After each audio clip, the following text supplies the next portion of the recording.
நீங்க நல்லா யோசிச்சு பாருங்க. குழந்தைங்களுக்கு நீங்க டெய்லி பிரியாணி வாங்கி தருவீங்களா கடையில? அவனுக்கு ரொம்ப பிடிக்கும். ரொம்ப கேட்கிறான். வாங்கி தருவோமா நம்ம? இல்ல டெய்லி சிப்ஸ் பாக்கெட் வாங்கி தருவோமா? லேஸ் மாரி. இல்ல டெய்லி இந்தாப்பா ஒரு 200 ml ஸ்லைஸ் ஒரு கோகோ கோலா குடிச்சிட்டு போப்பா. ஸ்கூலுக்கு எடுத்து போய் நம்ம குடுப்போமா? நம்ம அதுலலாம் பேரண்ட்ஸ் எவ்வளவு தெளிவா இருக்கோம் இல்லைங்களா? பட் நம்ம எப்படி வந்து ஸ்டொமக்கு ஒரு டயட் இம்பார்ட்டன்ட் அப்படின்ட்டு சொல்றீங்களோ, சேம் லைக் தட் பிரைன்கான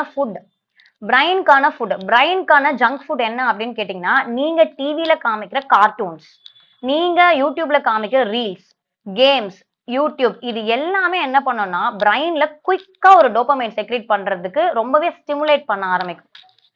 அப்போ நம்ம எப்படி வந்து ஒரு ஸ்டொமக்குக்காக ஒரு குழந்தைக்கு ஜங்க் ஃபுட் நம்ம தரதே கிடையாது. கரெக்ட்டுங்களா? இந்தாப்பா லேஸ் சாப்பிட்டு போ. இன்னைக்கு நீ நல்லா படிப்ப.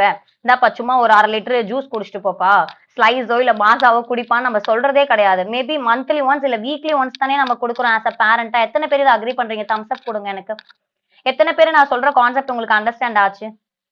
ரைட். பிகாஸ் ஏன் அப்படின்னா, நமக்கு தெரியும். குழந்தை ஜங்க் ஃபுட் சாப்பிட்டுச்சுன்னா, ஹெல்த் போயிடும் அப்படின்ட்டு. பட் அதே பேரண்ட் நம்ப டெய்லி டிவி காமிக்கிறோம்.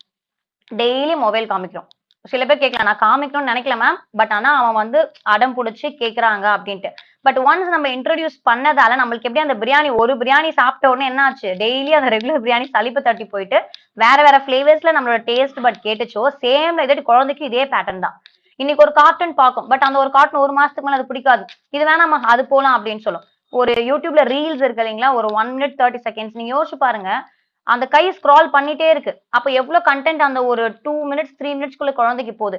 அவ்வளோத்தையும் அதோட ஃப்ரண்டல் லோப் நான் சொன்னேன் இல்லைங்களா? ப்ரீ ஃப்ரண்டல் கார்டெக்ஸ் அதால என்ன பண்ண முடியாது அப்படின்னா, ப்ராசஸ் பண்ணிக்க ரொம்ப கஷ்டப்படும். ஏன்னா, அந்த ப்ரீஃப்ரண்டல் லோப் வந்து ஆக்சுவலா 25 இயர்ஸ் வரைக்கும் உங்களுக்கு டெவலப்பிங் ஸ்டேஜ்லயே தான் இருக்கும். நல்லா புரிஞ்சுக்கோங்க. 25 இயர்ஸ் வரைக்கும் டெவலப்பிங் ஸ்டேஜ்லயே தான் இருக்கும். ஆனா 6 இயர்ஸ் பிலோ இருக்கிற குழந்தைக்கு 90% டெவலப் ஆகும். அப்ப அது டெவலப்பிங் ஸ்டேஜ்ல இருக்கும்போது, இந்த மாரி ஒரு ஸ்டிமுலேஷன், இந்த மாரி ஒரு குயிக் ரெஸ்பான்ஸ் கிடைக்கிறதால வாட் வில் ஹேப்பன் அப்டின்னா, குழந்தைக்கு அத எப்படி ஸ்டாப் பண்றதுன்னு தெரியாது.